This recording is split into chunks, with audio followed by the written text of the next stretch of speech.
Okay, this is easily defined. It's not C1, C2, C3, C4. It's very linear, and you follow this procedure. Kids know. How you do that, and as I say, the teacher, social learning, the context of when do you apply it, that's variable. Okay, but again, with zero tolerance schools, it's you're really just hammering it into absolutely everybody, and everybody's going for it. It does mean the whole class school is kind of C or C+, and that's fine. That is fine, but you're not quite going to get this kind of self-organization going on. And the whole thing about the soft skills and how do we improve the soft skills of people and the relationships and all this kind of stuff. I've been to academies and they say, we've got this bit down, but we don't have the relationships. How do we do that? You know, I've been to conferences of academies and, the head of the whole trust, the academy trust, they say, look, we've got this. This we've got. But this other half, and they've got halves. Okay, how do we get that to happen? This does improve it, get good grades, better grades. But to really get the juice, all right, really, for us to really work, I think they need some of that stuff. But the only way you can get that higher relationality, it seems to be a lot of training, a lot of talking, a lot of hope, a lot of words, a lot of philosophy, a lot of understanding. It's also a lot, nearly always exclusively, like this, it's imposed through the teacher.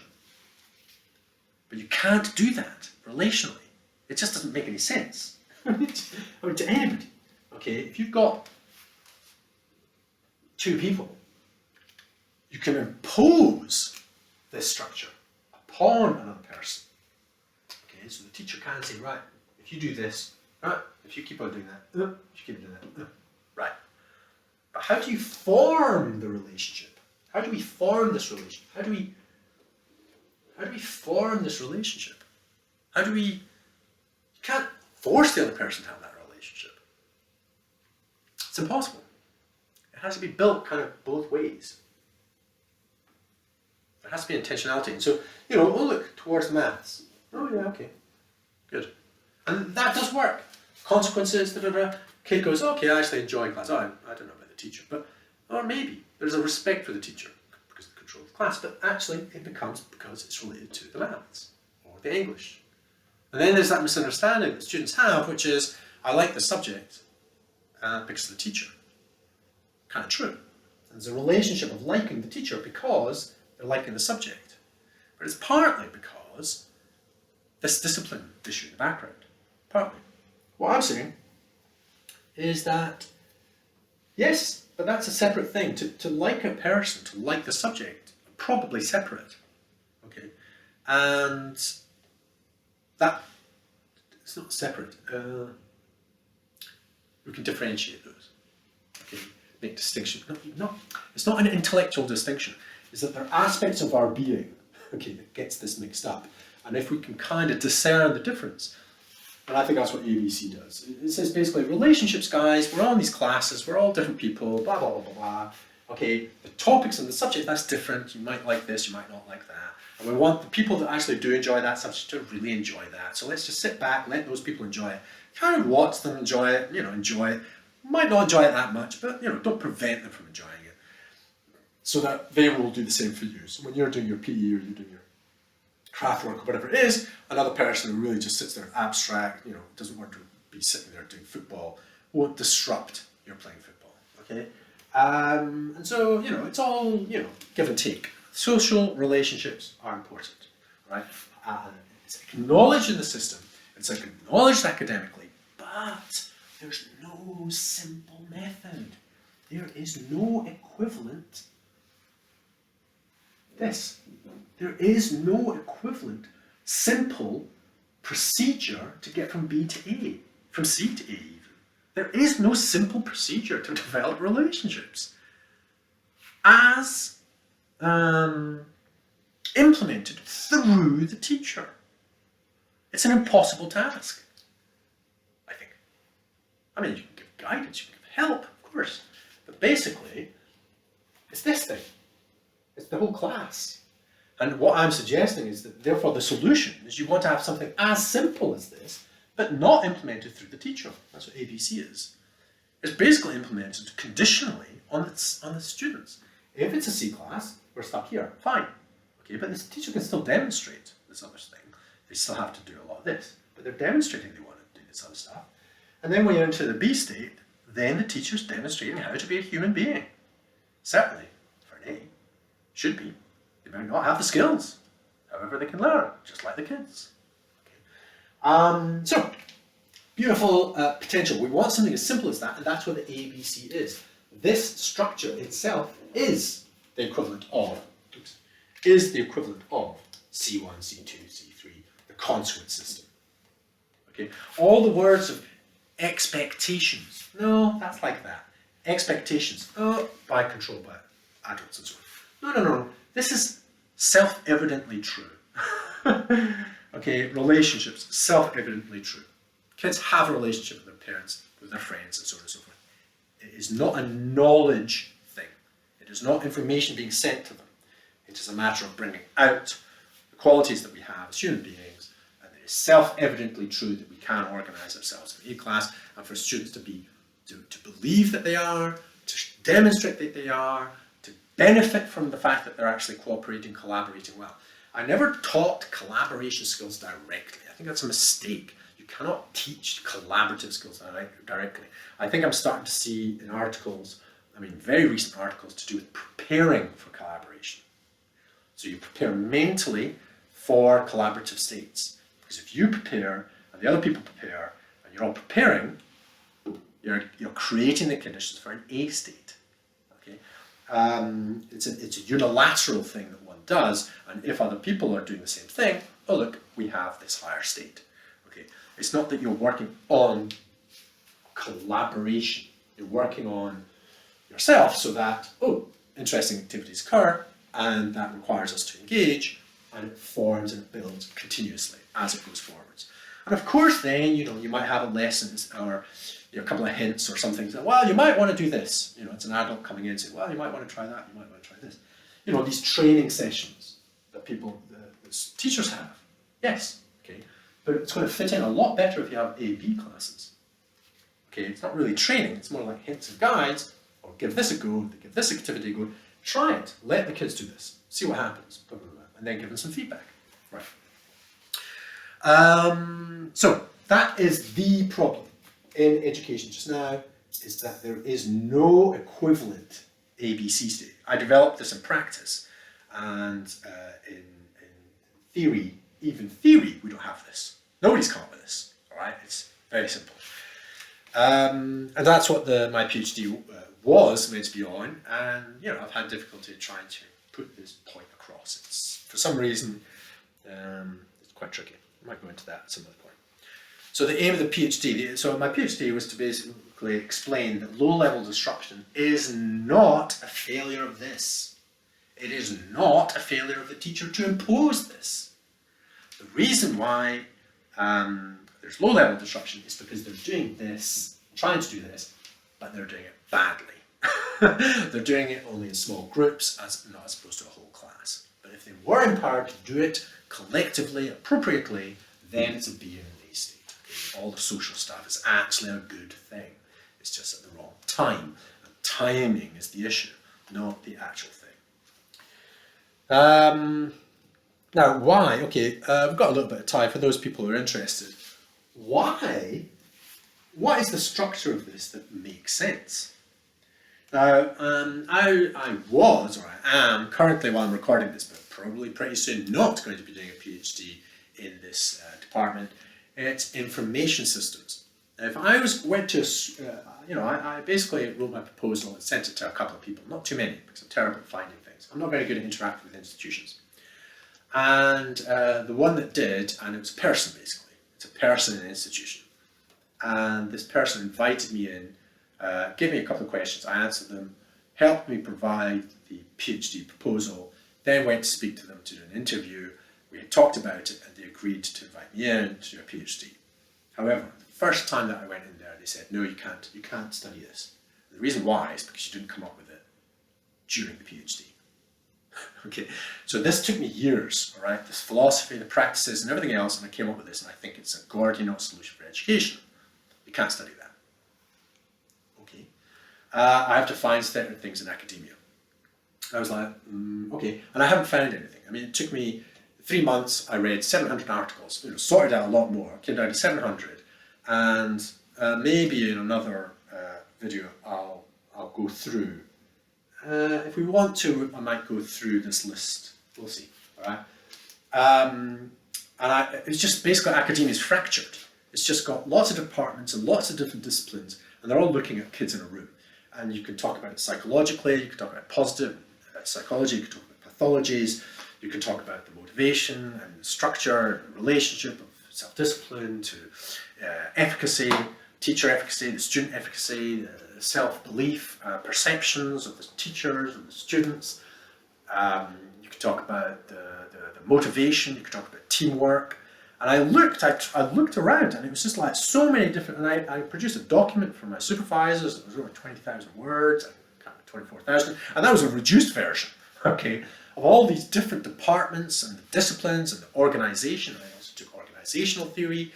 And just trying to go right, how as academics trying to approach this problem, and because of the problems of academia, which is to specialize, everybody was specializing to find things, which means that teachers, there's a big gap between the teacher doing stuff, all right, and ludicrous levels of precision, okay, where basically everything's cut up into very small boxes, and academics are saying, look, you have to do this bit. Okay. No. Right, here's another course. Right, do that bit. Okay. No. The whole thing about relationships is important. You really have to do that. Okay. And, and it just goes on endlessly. And so there's a big gap between the well-ordered, well-defined structure of academia and the kind of mess. All right. And this has been pointed out in organizational theory. Akov, he talks about managers managing messes, okay, whereas academics deal with problems, because problems can be well defined. And that's what a PhD is. You define what the problem is. Oh, look, I think there's a bit missing. I couldn't even define that. Because I'm dealing with a mess and I've come up with a solution that is inherently messy. Okay, it's inherently messy. And I'll explain why in a second. It's self-contained. It's not clean. It doesn't define itself clearly. Okay, because it depends on the perception and the participation of the actual people involved. The ABCs is not a solution. Okay, it's not a solution. Just in the same way C1 consequence is not a solution. This one relies on the individual to implement, the teacher. This one relies on the collective and their engineer problem. Because, guess what? Academia is conducted by individuals. Okay, the well-ordered structure of the disciplines in academia happens to correlate to the well-ordered definition of the consequence system in schools. They correlate, okay, and these people are the people doing that. The people that have accepted. Wait a minute, I don't want to go through this consequence system. I will be well behaved. End up are people that have been well behaved, do like the certain order and structure, and that's how they operate. So academics are generally the people defining these things. And therefore, there's a massive gap between this, which is your academia, and this, which is practice. Okay? And it tends towards this structure. This hierarchical structure is similar to the discipline structure. So we have a difference between theory and practice. Okay? And this thing is kind of in between. So there's a couple of things. So I wanted to see if I'd done anthropology, they wouldn't have accepted anything like this because it's not individual, it's not subjective.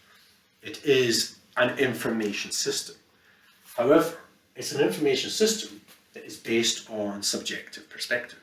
Okay, so it's effectively the creation of what I call a social ontology.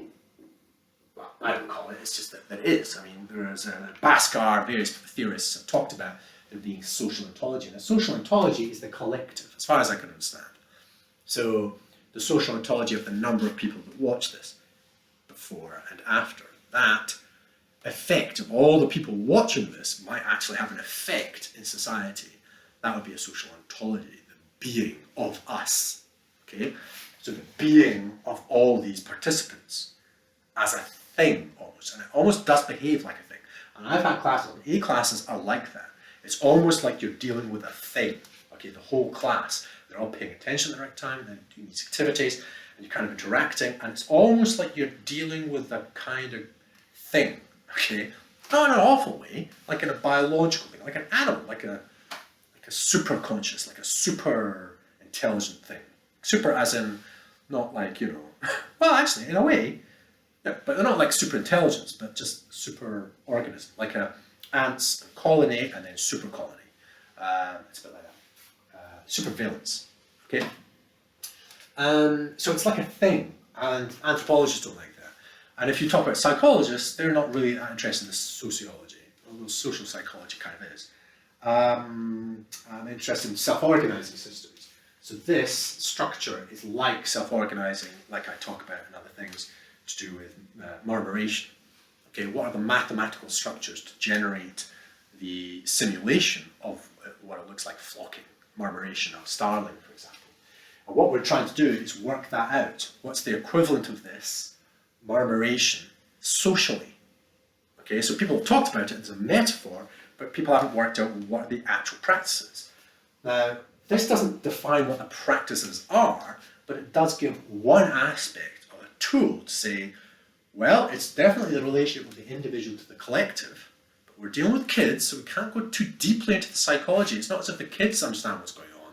We don't really understand what's going on. Look at how we organize ourselves. Okay, most of it's hierarchy. Look at the difficulty I have trying to communicate to you. Or I'm trying to communicate with the hierarchy in institutions, academia, it's still hierarchy. Okay, so this is a structure which contains within it. Well, okay, let's have a look at it. Okay, it's warm data. It's warm data because it's not cold data. It's not like this is the cold fact. Let's use this data and analyze it because tomorrow it might be different. It's warm. It's contingent and it's live. And the next lesson, it might be a C. The next one, it might be a B. Oh, it might be a C. It might be, oh, it might be A. Oh, look. And that stabilizes to A. Oh, wow. This looks like an A state class. Right. How do we test if it's an A state class? Okay. Because it depends on the evaluation of it. So it could be it's because they like me. It could be because I threaten them, and it's actually a C plus class. Well, let's swap teachers. And you do tests. Okay. But the tests are not like individual tests. And the tests are not like first order cybernetic tests, scientific tests. It's not of a thing, okay? So I'm jumping the gun here. I won't be able to contain all this, so just kind of follow as much as you can, okay? Because it's kind of amusing. If this works, okay, and you get A-state classes, and a person says, oh, look, my classes are A-state. Well, fantastic, it would be great. Swap teachers. Swap teachers and see what happens. And if another teacher engaged them, and I did this with a class, swapped to another class, went to the other class and went, oh, this is interesting. It was definitely a C class, okay? And then the other teacher left, and then I engaged my class again. We only did it for one lesson. And I said, how did it go? They were like, whoa, that was horrible, this guy knew. And I was like, okay, wait. Okay, and then I thought, okay, everybody, silently, all right, we'll do this in silence because I need to know what you individually think. Okay, so I'll ask a few questions.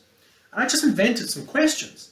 And it's the first time, this was after 6 years, I had a first time I genuinely had a reflective consultation with the students. Now, not the consultation is, we've got this thing of questions, we're going to ask you, and now we're going to get this information and based on the questions that we've asked. Not like that. They had an experience, okay? And so I was like, oh, okay, what happened? But I couldn't get it from them because the people that were more vocal would disrupt the mentality of what the other people might have thought. Okay, we're talking about adolescence, so the thinking process is quite fine. Okay, it's quite quick, okay, quite delicate, fragile. So I said, right, everybody's silent, right? Because I do want to hear it, right? And so I went through this procedure, and I think it was something like, everybody write down, well, what did you do or something? What did you observe? What did you do? Something like that. And And people were like, that's like, right. Okay, so what did the teacher do? What did the teacher do that wasn't appropriate or right or was wrong or something or other? Okay, and then what did another student do in the class that you thought was maybe not right, not wrong, blah, blah, blah. And then I said, I'll come back to you. Well, what did you do? What did you do that was like, a bit dodgy? I did this thing. And then I said, right, okay, so let's hear some things. And there was silence. And there was only a very slight little conversation to do with a couple of people just volunteered it was to do with them. Okay, and if they'd done something, maybe they would be different. I was like, wow, that's really good. And it really was a reflective exercise because it worked. The students actually reflected on their behaviour and what they thought and what happened. And so the teacher had given them, I think they'd given them a B, and they thought it deserved an A. Or maybe they gave them a C. Okay, I can't remember, but it wasn't what they wanted. Okay, and that's incredible. Evaluating the behaviour of the teacher. No, the perception of the teacher, as well as the behaviour. Because if a class is an A class, and somebody goes in there and is making sure that they're getting on with work, they'll start to induce this state. Because, there are other classes and so on and so forth, and the kids are not invulnerable to it. If you're checking that somebody's doing it, and somebody's getting on with it, and then they notice that somebody's kind of like checking, then they'll start going, oh, what are you checking me for? I'm getting on with it. Arguments start to occur. Because the questioning of trust is what creates this state. The questioning of trust destroys trust. Because trust is unconditional. Unconditional love. Unconditional. It's like, I trust you. Get on with it. Good. Right. Blah, blah, blah. Come back. You haven't done it. Oh, I'm disappointed. And you have to suffer that. But luckily we've got A, B, C. And if it isn't, we're going to go down to a B or maybe even down to a C straight away. Okay? Because people haven't done what they said they were going to do or we needed to get done that we've really agreed with. So it's a beautiful, beautiful solution. But it does involve, it's warm data. It's contingent upon the current conditions. This was them yesterday. I don't know what they're going to be like today. Okay, we're going to find out. I'm going to treat them like, what happened. Another test you could do is, what was the state of this class, especially if it's year 7s. This is what I would propose for year 7s, is that it's the same class that goes from subject to subject. So the only thing that's different is the subject of the teacher. And because it's the same social group. And therefore, you could do something like, what was the state of the class in the last lesson? So you're a maths teacher. Okay, we should be getting an A, right? Because we got that last time. What did you get last lesson? C. Bugger. Bugger, bugger, bugger, bugger. And you basically just have to resort to some less interesting activity. And you have to do it on purpose. It's not really a punishment, but it's a bit like, in order to police, you kind of have to do certain simple structures. Because you're not policing, you can do more complicated structures. And you just have to go, oh God, I've got to revise my thing. Okay, you can't, right, let's do this, look at these things, put these questions, right, blah, blah, blah, go around and check. And they recognise this, and so then you start getting continuity between classes. That's interesting. And that's a real test of an A-state class. Okay, not just between teachers, adults, it depends on different subjects. Okay, that's interesting. But that means you need to have the same social group, okay, which currently right now, the year 7s doesn't happen. But I would suggest maybe that's what should happen. Year 7s, same social group for the year, and then year 8 starts becoming new again. Then you're split into all these groups. Wow, and then it becomes very interesting again. So year 7 beginning is very interesting. Year 8 becomes again very interesting, and year 9 is almost like a consolidation of that. By the time you get to 10, 11, the social organisation, you would have thought, you'd hope, a whole year group might be an A state. A whole year group might have achieved an A state. And you're doing activities, you're going off on trips, you're doing loads of extra things. Why? Because it's an A state, and my God, do they deserve it, and they're capable of it, taking them to public places, and they're actually doing things like going and questioning people and asking people things, doing services for people, having fun, really doing stuff, doing some woodwork, actually literally out in the forest doing stuff, and it could be so much fun if you've got a bunch of people working together. It's just so good. Okay, sorry, got a bit excited. But the point is, it's warm data. It's contingent upon the actual behaviour of the students at that moment. It's not cold data. That's Bateson. Information is action over information is knowledge. Now what happens mostly in academia, is we think that the knowledge, the thing that the theory and knowledge is the thing that's important, the knowledge base.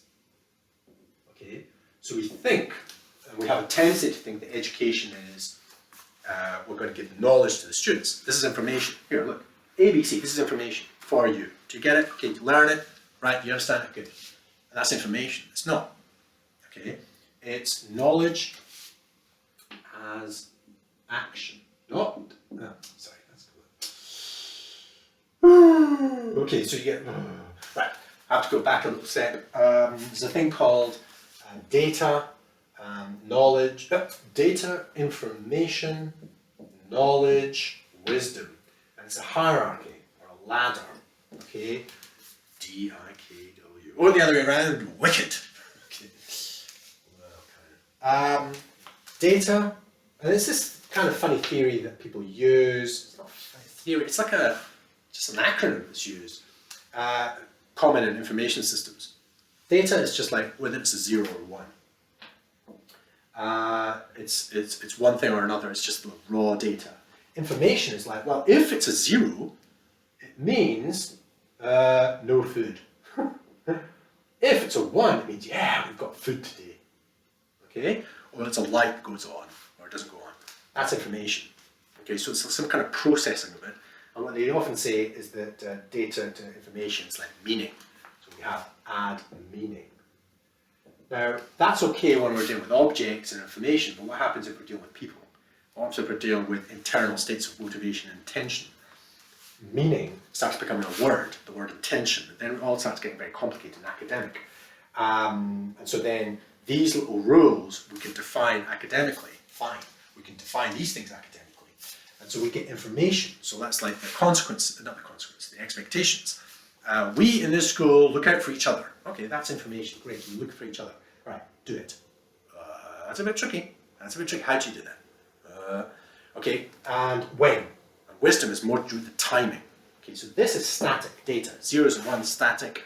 Information, knowledge, we've got all those. We've got academia, we've got books full of this stuff. Great. But knowledge. Oh, is that the knowledge of what's appropriate? Expert knowledge. I can come as an expert into the school and tell you some stuff. Okay, great. But what we're interested in is information, A, B, C. Is this an A class, a B class, or a C class? Okay, that's information. That's what they were last time. Okay, it has meaning here. Information as knowledge. Yeah, okay, look, we'll put it in, graph it, that's just knowledge, fine. Information as action. Okay, information as action. So Banathy, when he was looking at computer systems, that, you know, the development of computer systems have now reflected back into social practices, and so we think that we're programs, and, you know, intelligence is related to programs, and we have, or machines. It used to be machines, like I'm communicating to you, you're receiving, and so we have this idea of a transmitter, like we have a transmitter up on the hillside over there, and we've got a dish, and it's sending the signal, and it's receiving. That's how we do communication. Okay, we're interested in check out reflexive reading, or reflexive listening, or correspondence theory, not correspondence, correspondence in Roth's organic theory. We're interested in simultaneity and all these kinds of things.